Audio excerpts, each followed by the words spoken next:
Na semana passada, você acompanhou aqui no Jornal do Produtor a cobertura da participação da CNA na Assembleia Geral da Organização Internacional do Trabalho. A reunião aconteceu em Genebra, na Suíça, e a CNA liderou as entidades patronais brasileiras que estavam no evento. E para destacar os principais pontos debatidos na OIT, eu recebo o assessor de Relações Internacionais da CNA, Tiago Masson, que está aqui com a gente. Bom dia, seja bem-vindo. Bom dia, Marcelo. Bom dia, produtores. Então, vamos começar explicando um pouco o que é a OIT e a importância dessa agência da Organização das Nações Unidas. Perfeito, Marcelo. Vamos lá. Ano 1919. Todos se lembram, infelizmente, o ano saía daquela grande guerra, havia um desemprego maciço. A economia mundial girava em torno da Europa, que estava destroçada. Foi nesse ambiente de destruição, praticamente, que nasceu a Organização Internacional do Trabalho, com o primeiro objetivo, Marcelo, de tentar alavancar um emprego mundial, refazer as relações entre capital e trabalho no mundo que estava totalmente destruído pela Primeira Guerra Mundial, né? O mundo mudou, as coisas mudaram. Hoje a OIT tem basicamente o princípio de fomentar as relações de trabalho e alavancar o emprego mundial, que é muito importante, principalmente pela fase que nós passamos no Brasil, né, Marcelo?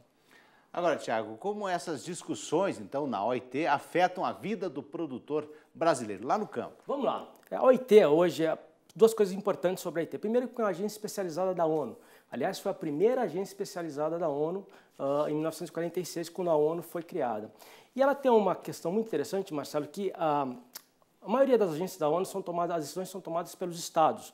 Na OIT tem voz os estados, os empregadores, que é o caso da CNA, e os trabalhadores.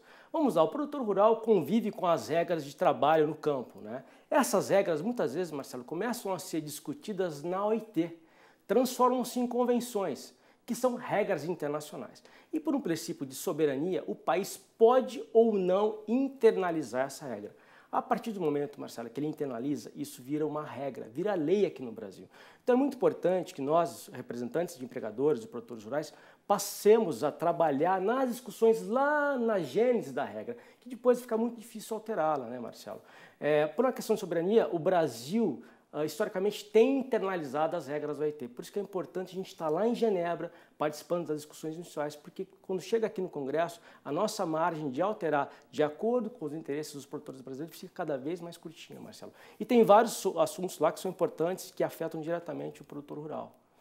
Agora, as normas definidas na OIT são obrigatoriamente adotadas por todos os países? Marcelo, não necessariamente pelo princípio da soberania. O que acontece é que o Brasil, historicamente, se nós analisarmos desde 1919 até hoje, foram raríssimas as normas da OIT que nós não internacionalizamos. E tem questões, Marcelo, que são muito importantes. Vou dar um exemplo aqui, produtor rural. Vamos imaginar, hoje se discute, por exemplo, um conceito chamado responsabilidade solidária em cadeias agropecuárias. O que quer dizer esse nome? Vamos supor, Marcelo, o Marcelo tem uma fábrica, produz café no interior de Minas, eu produzo café no interior do Quênia, nosso amigo cinegrafista tem uma torrefadora de café nos Estados Unidos que vende para o nosso outro amigo aqui na Europa. Suponhamos, Marcelo, que lá no Quênia haja um problema de infração trabalhista. Vamos supor, por exemplo, um trabalho infantil, um trabalho escravo. Por esse conceito que se trabalha lá hoje, o qual nós somos contrários, toda essa cadeia, todos nós que estamos envolvidos nessa cadeia, Marcelo, em países diferentes, seremos responsabilizados. Claro que isso é uma questão de fiscalização, é uma questão de fiscalização de Estado, que não pode ser transpassado, os custos não podem ser transpassados para os produtores rurais.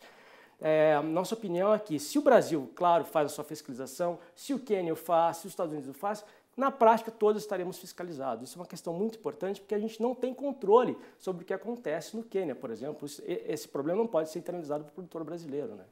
Tiago, agora a CNA teve um papel de destaque este ano com grande liderança, né? Como é que foi a participação da entidade? Esse ano foi muito especial, Marcelo. Primeiro porque internamente nós discutimos uma reforma trabalhista que tem... Inclusive nós temos as imagens, né, dessa participação, né, que a gente está acompanhando. Vamos aí, lá, né? Foi importante essa participação da CNA com uma grande liderança. A CNA esse ano, Marcelo, foi a entidade delegada dos empregadores brasileiros. Na prática, ela chefiou a delegação de empregadores, que era composta por outras confederações, como de comércio, da indústria, da saúde, dos transportes. A CNA chefiou essas delegações, chefiou algumas comissões importantes, a principal delas, inclusive, a Comissão de Normas, que é onde se verifica infrações em países. O nosso presidente da Federação do Rio de Janeiro, Rodolfo Tavares, presidiu essa comissão pelos brasileiros, e o presidente Ágide Meneghetti do Paraná fez esse discurso, ali, né? fez esse brilhante discurso na Assembleia Geral. Foi um momento histórico para a CNA, porque nós tivemos a voz dos produtores no principal palco da Organização das Nações Unidas, né, Marcelo? Com uma mensagem bastante positiva sobre o campo brasileiro. Isso foi muito importante nesse momento que a gente passa no país.